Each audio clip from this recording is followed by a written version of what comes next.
Have you ever felt like no matter how acutely you listen to the silence, you cannot hear the voice of God? Like I'm awakened to the fact that spirit is alive and we're all connected, not just connected, but communing in the body of all that is. But I still can't tell if the universe is telling me to go left or right, up or down. Have you ever felt like that?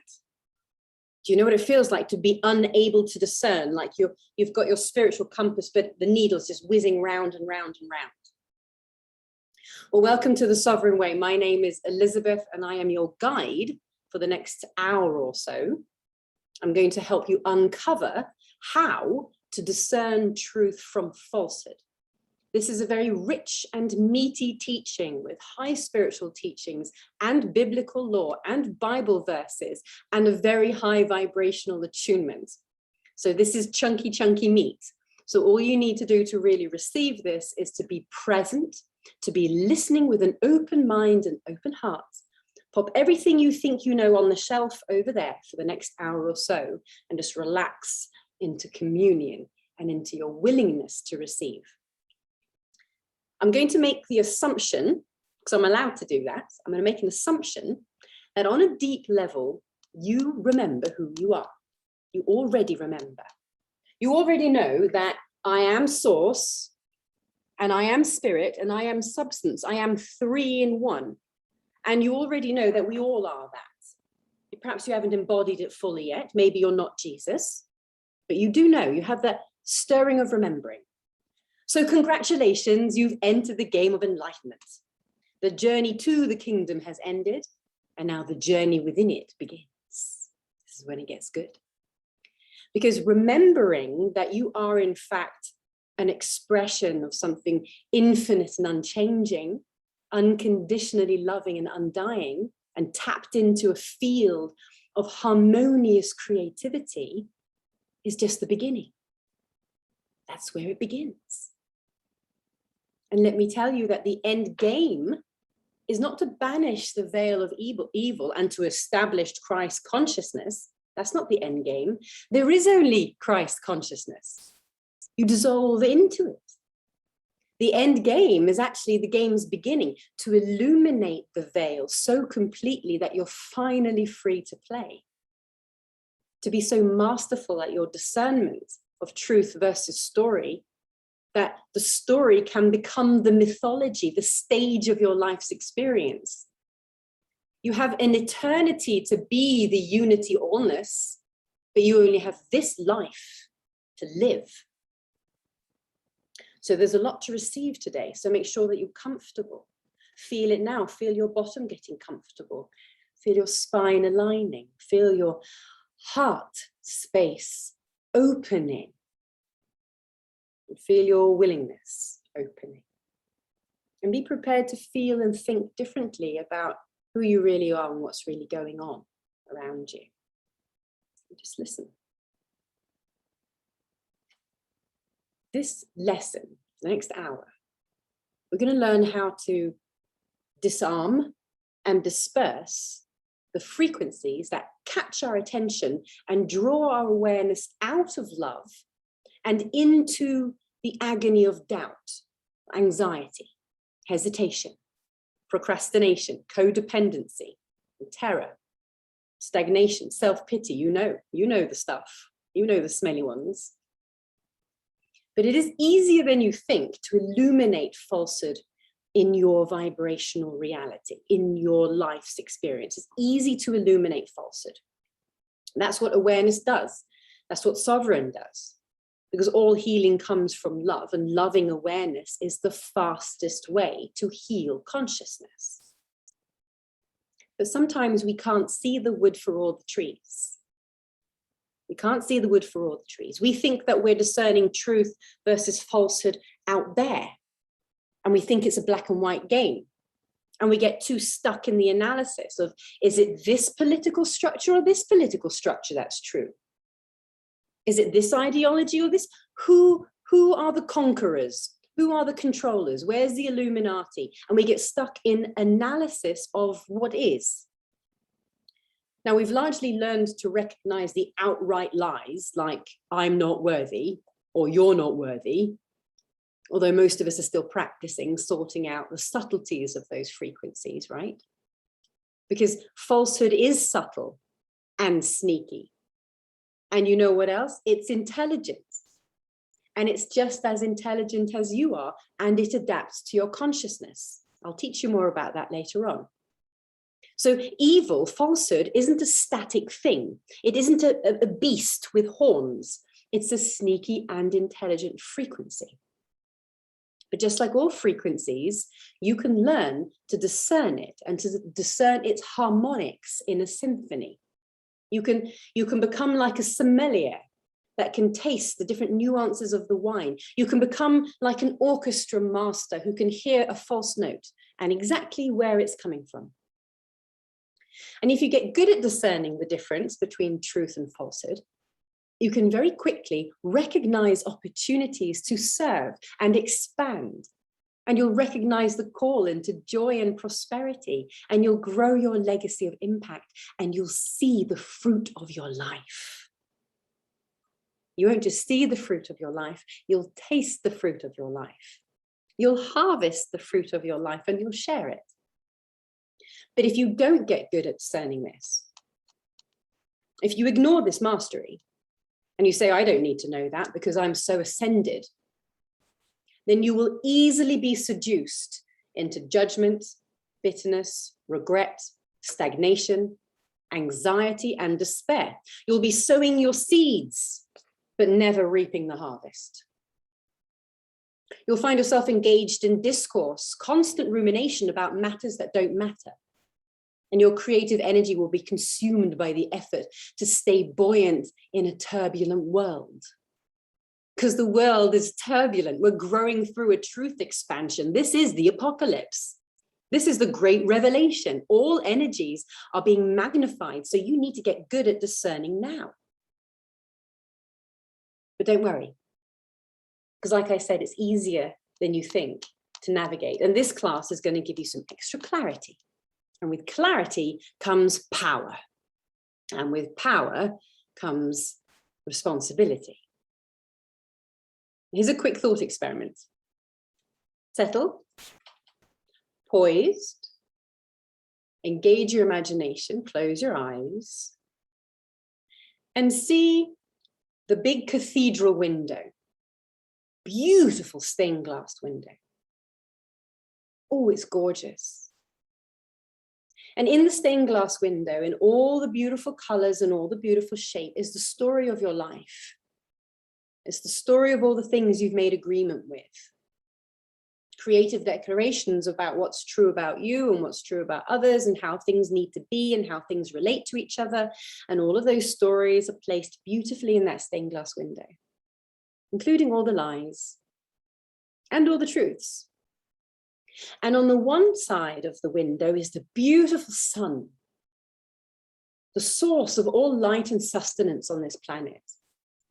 And the sun shines through that window and it takes on all of those stories, all the shapes and the colors.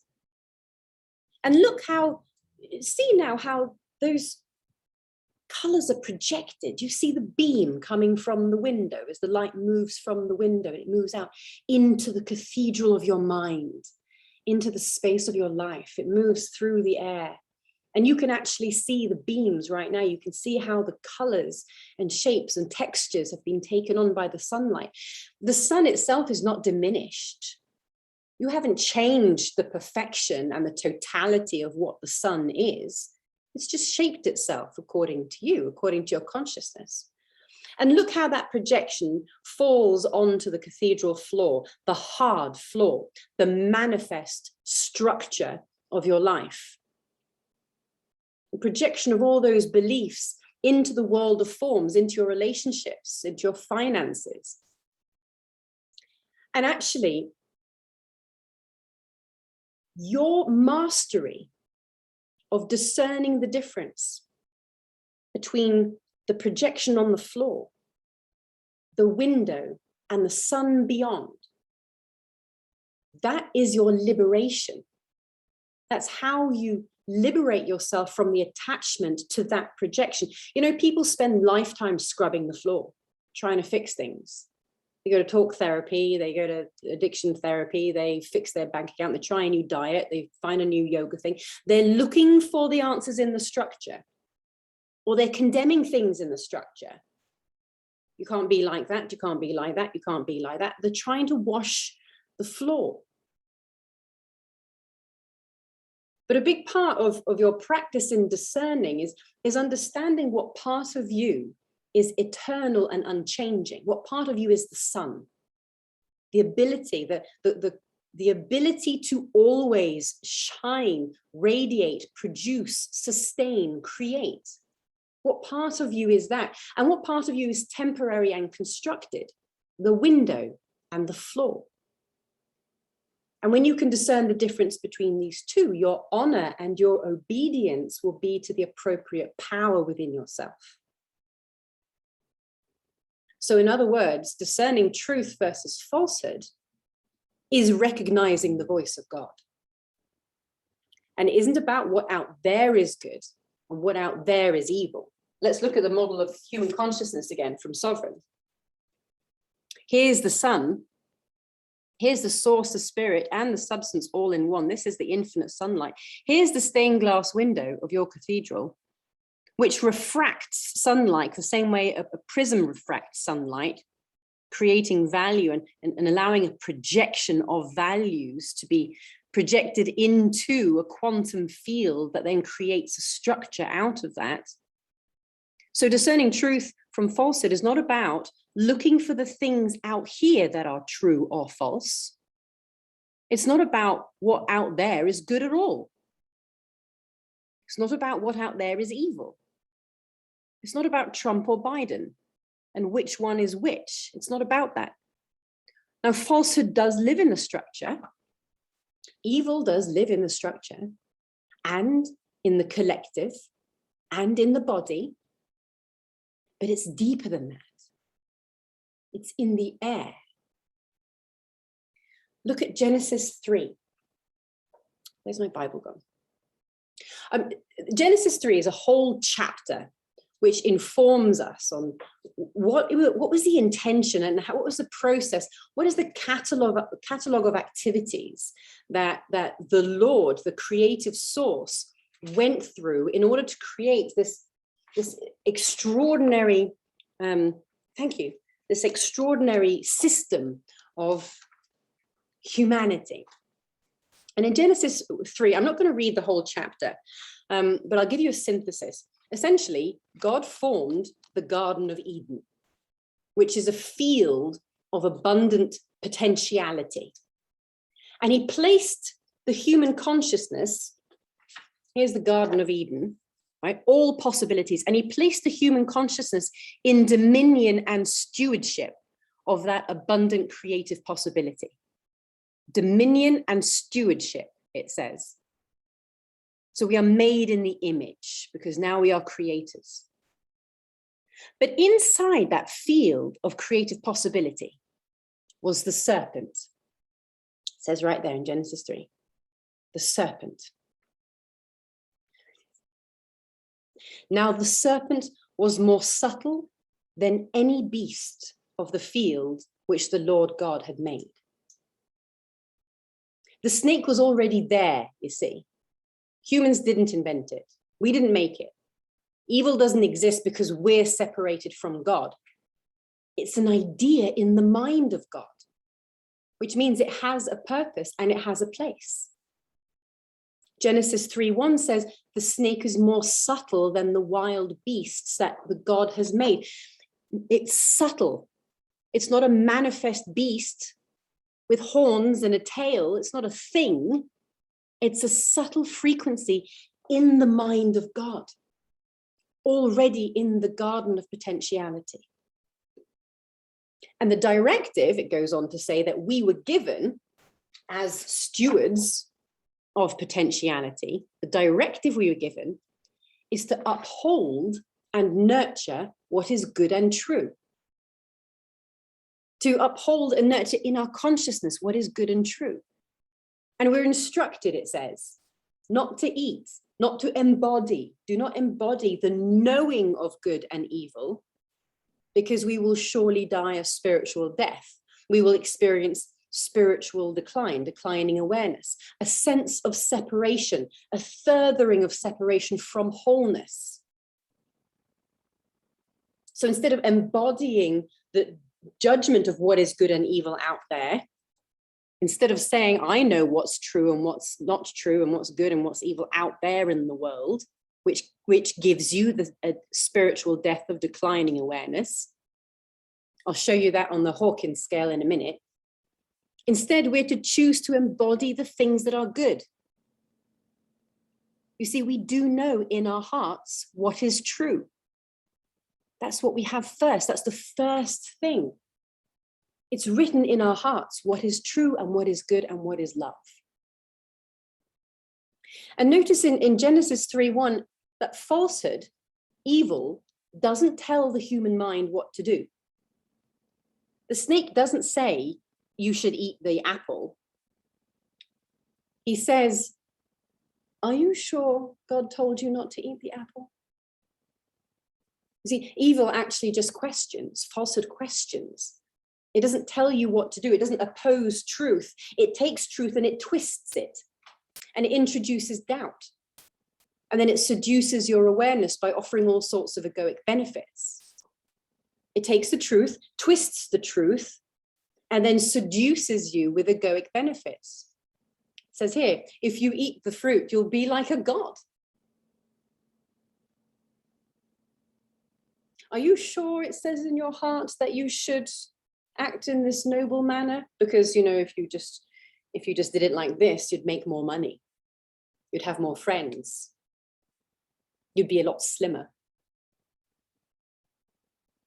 So the subtle frequency of evil that is in the mind of God, and I'm going to use evil and falsehood interchangeably, because I'm saying that evil is an innate frequency in the mind of God, just like joy, just like abundance, just like terror. It's in there, it's in the field of all things.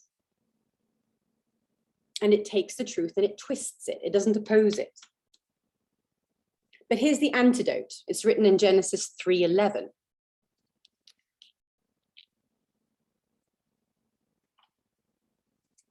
And the Lord God said, who told you that? Who told you that you were naked? So the serpent, the frequency of evil, will introduce doubt in your mind, and it will twist truth and have you establish a false creative declaration. But the antidote is to examine the source of that idea. Where is this idea coming from? Is this truth or is this story? Is this structure or is this essence?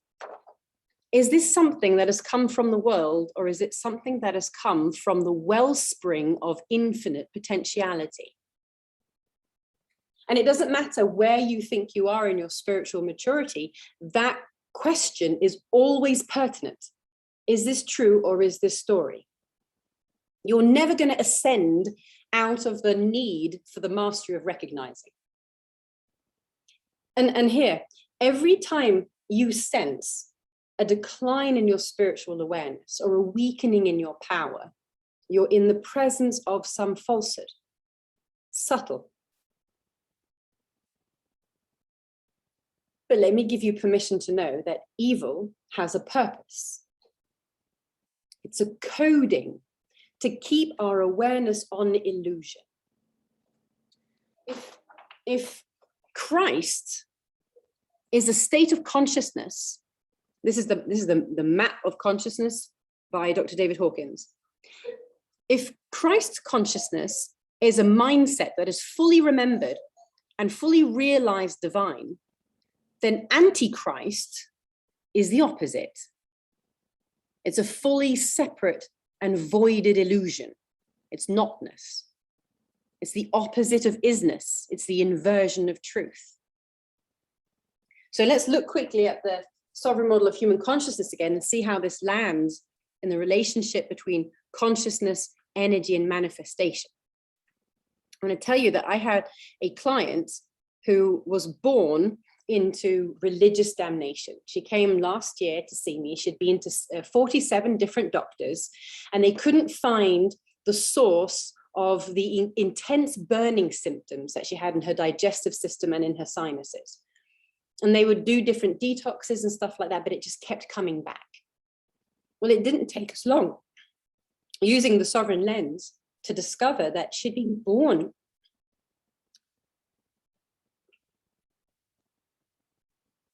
into a religious culture traditionally associated with condemnation and scorn.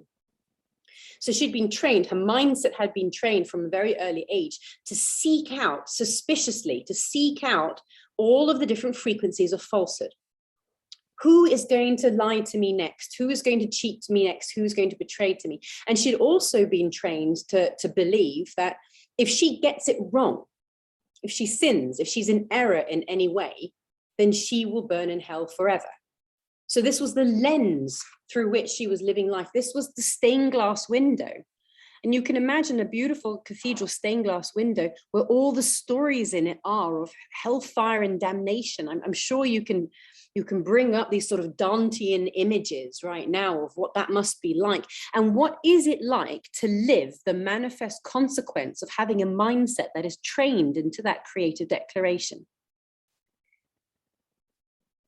So we reframed and we recoded some of these ideas to alleviate the symptoms. And she went through appropriate medical tactics, of course. She went through the holistic therapy that she needed to do. But the point was that we were not allowing it to re-manifest because we changed the images in the stained glass window. So once the body and the environment was clear of the manifest causes, of the manifest symptoms, there was no place in her cathedral window to re-manifest those same projections. So the important thing, of course, if you're that one, is to understand that what you're looking at is structure, not essence, which means that the solution is not in structure, but in essence. And you can only really do this effectively if you can discern what I am looking at truth or story. Am I looking at structure or am I looking at essence? And to make agreement, not with what has been created in form, but the potentiality of the sunlight that exists beyond the cathedral window. So you can see why we are encoded with a directive to embody only what is good and true. That's why it says that. It says that in Genesis 2, we were placed in the Garden of Eden to steward, as the stewards and in stewardship and in dominion. We are the dominators of the Garden of Eden. And our first directive is to uphold what is good and lovely and true. And you can see why we're given that directive. And you can see why in Genesis 3:15, God goes on to list the consequences of holding a frame of consciousness which knows evil. It's not a punishment when he says, okay, right, well, you've eaten the apple now, so now you embody the knowing of good and evil. So now you're cast out from the Garden of Eden and you must toil. You must toil out here in the 3D world because you are now enslaved. You have enslaved yourself into the energetic systems that include falsehood. It's not a punishment, it's just energetics. Now, according to the Christian cosmology, cosmology is a way of interpreting all things, by the way. So according to the Christian cosmology, which is really useful, we can categorize evil in 3 ways. There's the sin of the flesh. That's our personal sin, right? We're looking at, that's our personal shadow, the mistakes that we make, the thoughts and the feelings and the actions on an individual level that counter the will of God, right? Or that deny or diminish the experience of love. That's the sin of flesh.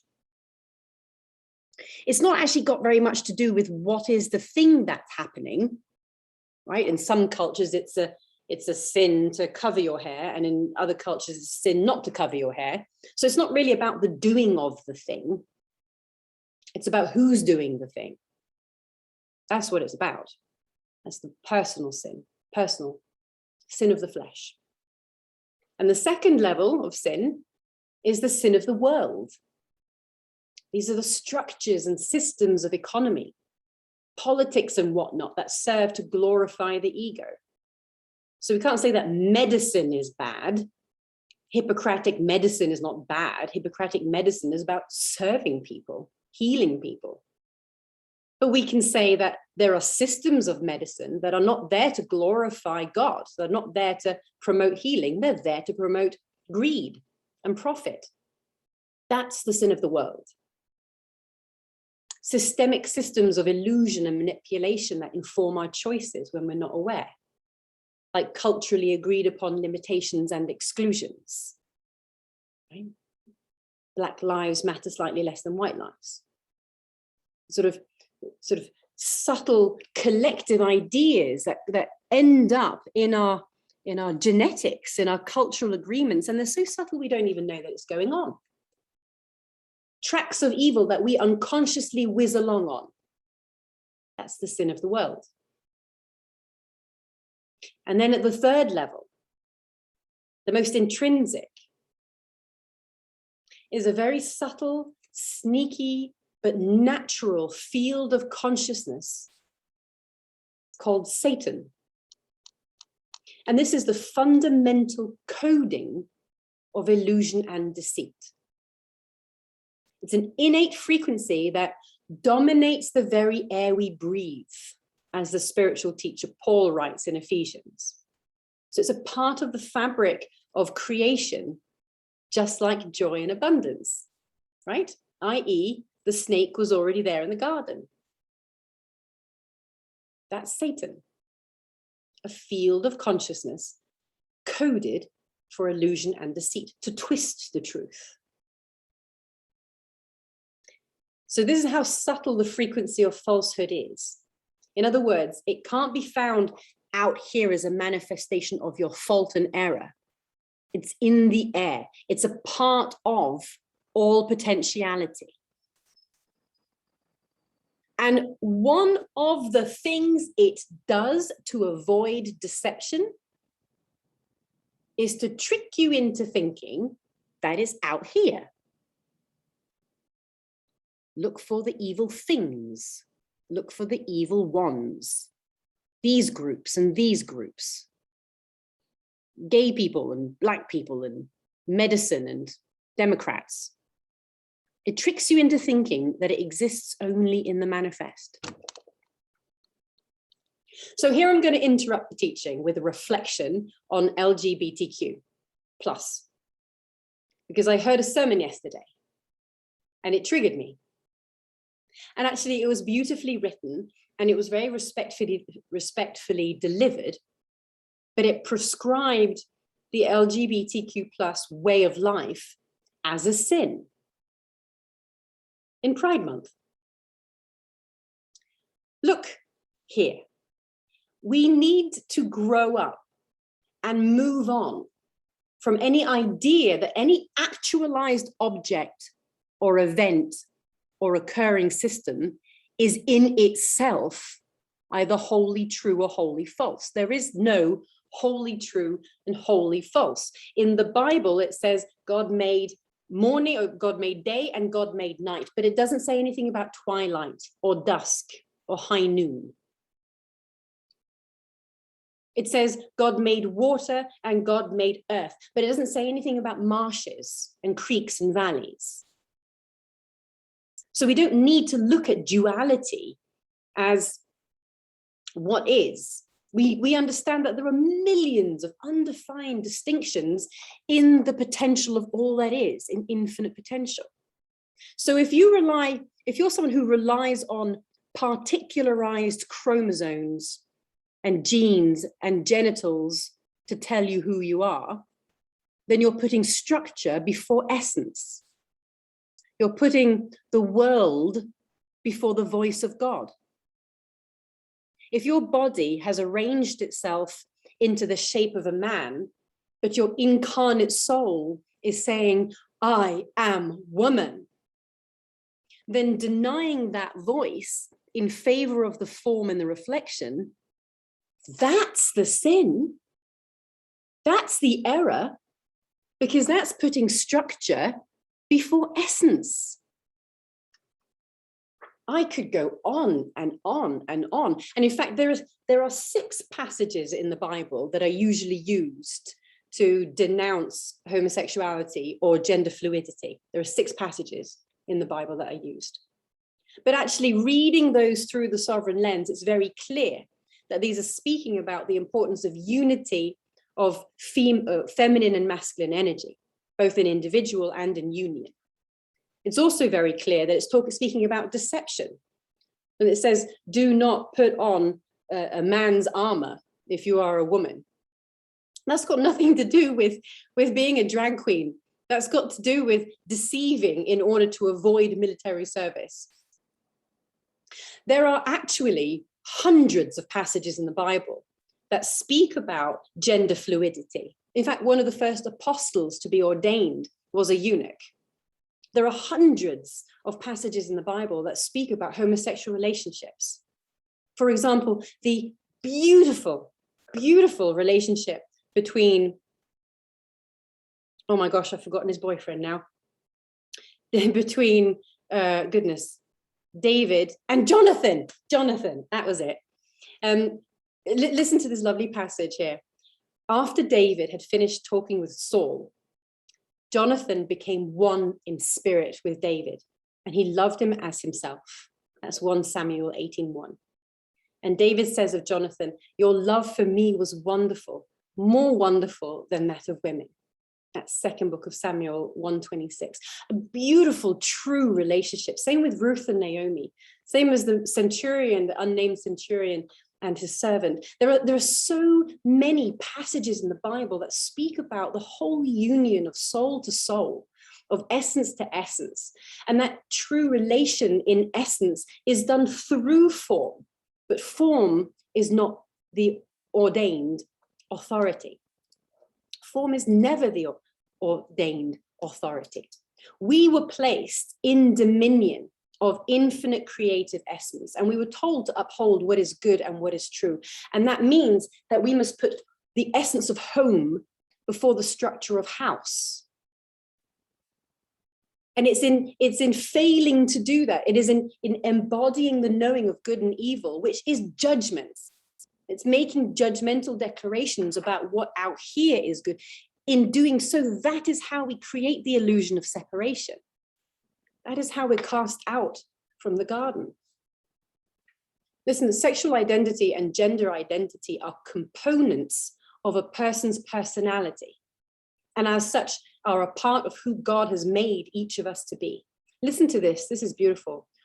For you created my inmost being. You knit me together in my mother's womb. And I praise you because I am fearfully and wonderfully made. Your works are wonderful, and I know that full well. Psalm 139, 111 to 14. So what is the frequency whose sole purpose is to seduce you into believing the world before God? That's what evil is. Good job. That's its job. And that includes taking the face value of ink on paper and making that your authority over the Holy Spirit that speaks through the word. So you cannot find an isolated passage in this giant book here and use that to condemn something that has been created in manifest form. It doesn't work like that. It doesn't. And you cannot say these chromosomes have more authority over who I am than the voice of God coming from within.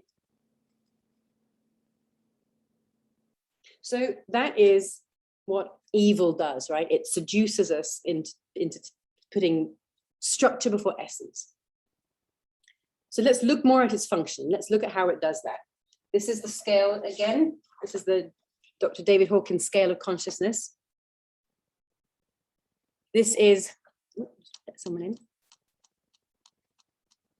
This was created in the 1980s by Dr. David Hawkins, one of the foremost researchers of consciousness, actually probably the foremost researcher on consciousness, and his team of scientists. They used applied kinesiology to calibrate the difference between falsehood and truth, and to say that there are all these different frequencies in between falsehood and truth, and you can arrange them on a scale of ascending consciousness.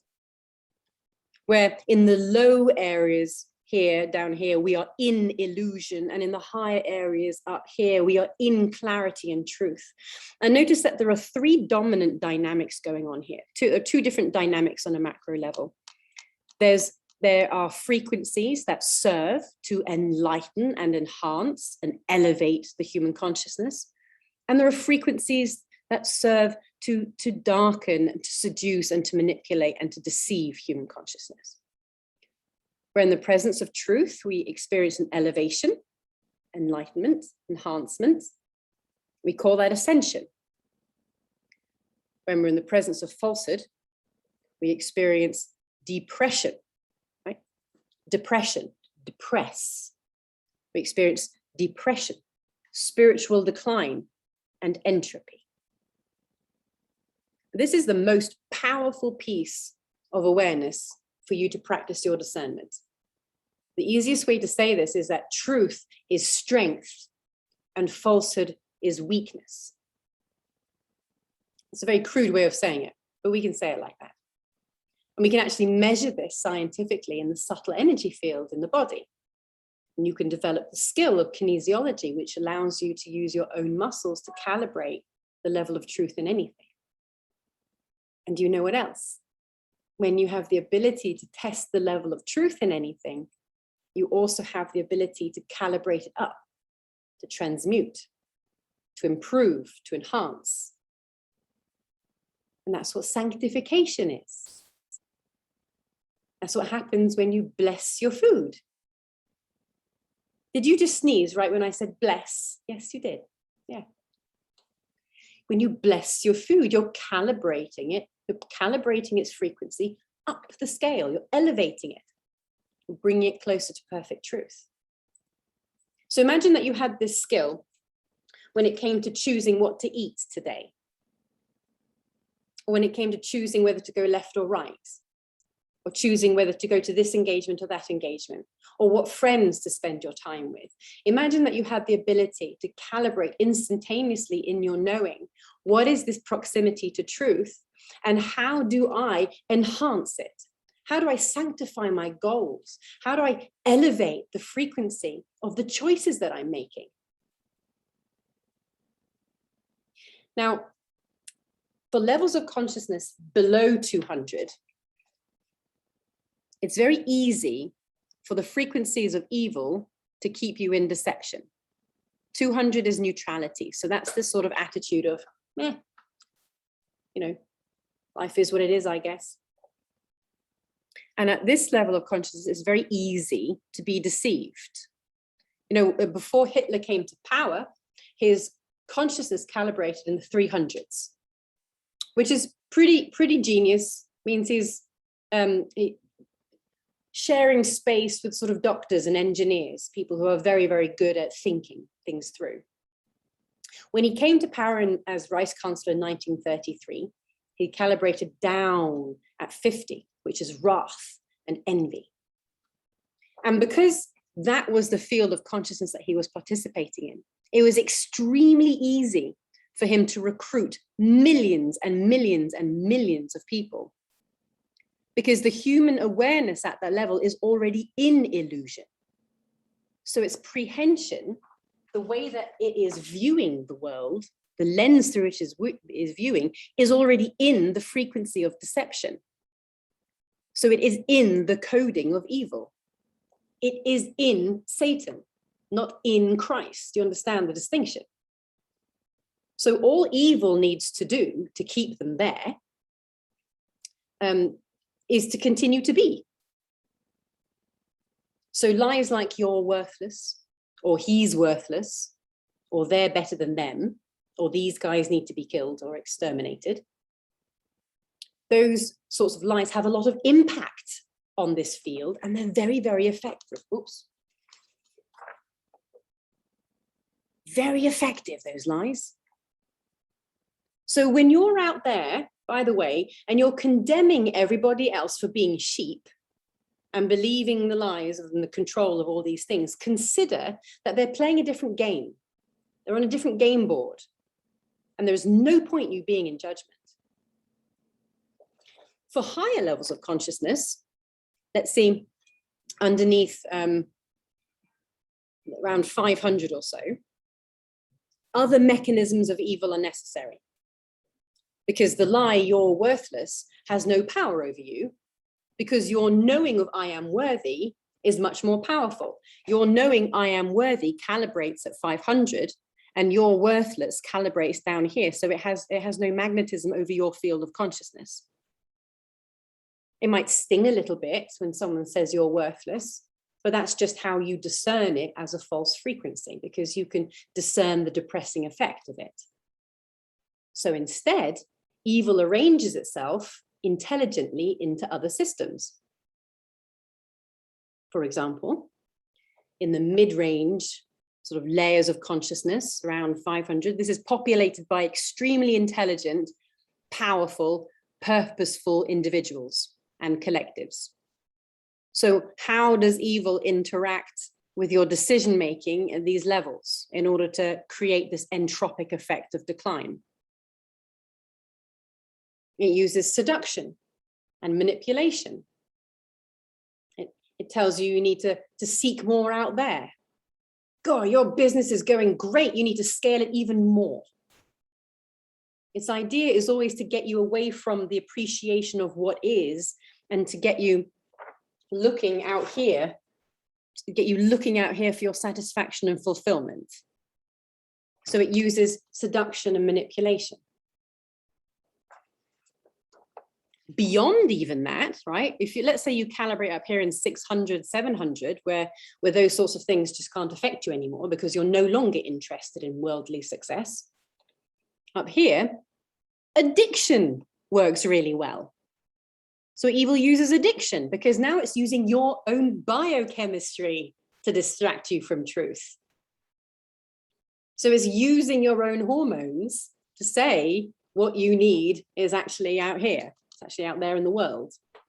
You need to check your phone again. You need another cup of coffee. So it's distracting you from truth using your field of consciousness where you are. So if you're ever tempted to say, oh, but I'm awakened, I'm so very ascended, evil has no power over me. Really? Or is that your pride speaking? That's how it works. I'm going to give you some distinctions now to help you discern the difference. These are the 7 deadly sins. They were collected by Pope Gregory, and knowing them, defining them, is a pretty good exercise to help us notice to what degree we've slipped into entropy, right? Towards falsehood, into Antichrist, out of Christ consciousness, retracting, not expanding, and causing vibrational harm. I'll say that again, causing vibrational harm. Imagine that we're all a tapestry, because we all agree on that, right? We all agree that we are one source, one spirit, and one substance. So we are the fabric. Imagine this fabric, this tapestry laid out with all these beautiful individual threads and strands. And then imagine a weight placed at one point in that fabric and see how it pulls down the entire fabric. That's why I said at the beginning that with clarity comes power, and with power comes responsibility.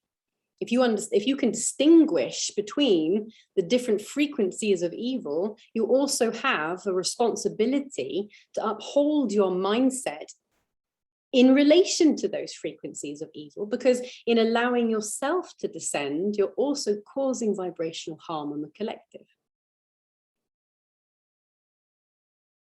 Listen to these. These are the 7 deadly sins by Pope Gregory. And we're all subject to them. We're all vulnerable to them. Pride, which is the inflation of or the wounding of my worldly ego. Or lust, doing anything at all for the sake of carnal pleasure instead of for the sake of love. It poses as spiritual pleasure, it does, it poses. Evil always poses. So lust poses as spiritual pleasure. I'm in my abundance. Or gluttony, the constant needing more and more and more of the thing, the validation, food. Nothing fills me up and give me more attention, sensation, excitement. More and more is never enough. And that poses too. Oh, I'm in my abundance. I want more, I seek more. I'm an adventurer of truth. I'm a seeker of truth. Stop seeking. Or envy. Envy's double-edged. Well, envy is me wanting what you have and also not wanting you to have it. So it poses, you see, as righteous judgments. I hear it all the time. I'm often the subject of jealousy and envy. I hear it. Oh, she just manifested all that so quick. It's going to come crashing down. You'll see. You hear that? Righteous judgment. Or greed, collecting more and more for the sake of having, not for enjoying. Once again, it poses as abundance mindset. Or sloth, not participating with the flow of creation for the avoidance of the experience of effort. Oh, I want it to be graceful and easy. Everything in my life, in the awakened life, everything is graceful and easy. So I'm not going to do the thing because it seems like effort. I'm not called to doing that right now. It doesn't resonate. Do you know how long I put off my tax returns every year because it doesn't resonate with me right now? It poses as flow state. That's sloth. And you know what else it does? It poses as trauma. I'm not doing that because of my trauma, because I've been traumatized by the thing in the past or the whatnot of the thing. That's not it at all. It's your sloth, you're lazy. Get off your butt and do the thing. And finally, wrath. Wrath is a force of destruction, the need to destroy what is beautiful. Again, it poses as righteous anger. It has people standing out and picketing in ways that actually has zero impact on their holy cause, because wrath has taken them. And they need to destroy what is beautiful, including other people's peace. These are frequencies of deception. These are the characteristics of that innate frequency that is evil. The field of consciousness that we're talking about in the Christian cosmology is called Satan.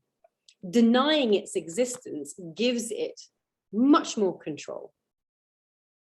But also, embodying the knowing of it, living it, manifesting it, placing it in your stained glass window, and then living the consequences on the floor of the cathedral, you can't win over it. And you're not supposed to either. We're not supposed to win over it. It's already, the battle's already been won. You'll always be receptive to evil simply because there's a chance that you'll forget. There's always a chance that you'll forget, even for a nanosecond, that there's a third force at play. Grace. Grace trumps all the laws of physics and metaphysics. Grace is embedded in your being, and it's infinitely abundant in that place of sovereign poise. You can stand face to face with the personification of the devil and know that you are Christ. Grace is available at any point on this scale. You don't need to climb your way up this imaginary ladder, Jacob's ladder. You don't need to effort your way up here because the battle's already been won. There is already the precedent of fully incarnated knowing of perfect love. So the human consciousness that has embedded and embodied the knowing of good and evil, that has eaten the apple and been expelled from the garden, is not left to its own devices to climb its way back up. Because there is already this intercession field, there is already an innate frequency of grace. So while you can't really ever beat the counterforce that is evil, you can learn the mastery of aligning with grace. And that allows you to master how you dance with the resistance. That'll never just go away. It'll help you meet your relationships with much less vulnerability to trigger. And what's more, knowing these frequencies, knowing these distinctions that we've covered today, 7 deadly sins, knowing these as they arise in you will help you to discern whether the pull you're feeling is truth or falsehood, structure or essence, house or home. It'll give you a broader and deeper awareness of truth, and it will improve and enhance your worldly mission. You'll be a better coach, a better therapist, a better influencer, a better mum and dad. And it will prepare you to only know more love. The ripple effects are beyond measure, beyond measure. Suffice to say that aligning with grace, allowing yourself to continue the mastery of discerning what is it that I'm manifesting in truth and what is it that I'm manifesting in falsehood. When am I in the presence of an energy field that belongs to one of the frequencies or characteristics of evil? When is truth being twisted, inverted, and used against me? When am I under seduction and manipulation?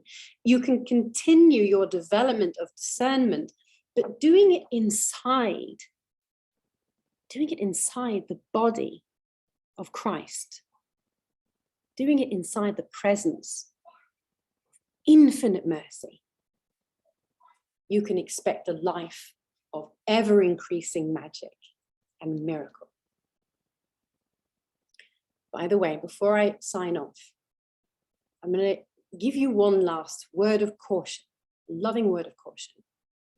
When you do spiritual work, it's really important to have a community and a guide that can hold a weight in consciousness and explore with you, especially in spiritual or energetic study, because of the nature of where you're placing your focus. Like a scuba diver, right? You need the right equipment and you need a dive master when you go down into the depths, simply because of the laws of energy. Otherwise, shadow work can go on and on and on forever, because in your focus, you magnify the experience of it and things seem like a bigger deal than they really are. You adjust your frame of vision to correspond with darkness and trauma and error and falsehood, so you find it. Yes, remember my story of my client who was looking for evil, looking for falsehood, and guess what? She found it, and she was living the infinite experience of hell. She was living in eternal hell in that moment.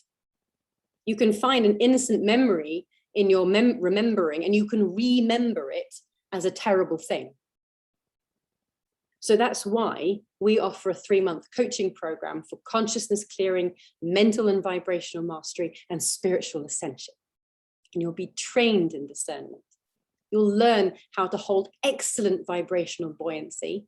You'll discover direction and power that you never knew you had. But it might not be for you. because we're looking for committed truth seekers. We're looking for those who know that they're called to be a part of establishing the kingdom, bringing in the kingdom, and journeying in the kingdom. We're looking for ones who aren't afraid to ruffle some feathers. We're looking for the ones who are willing to dissolve some belief systems.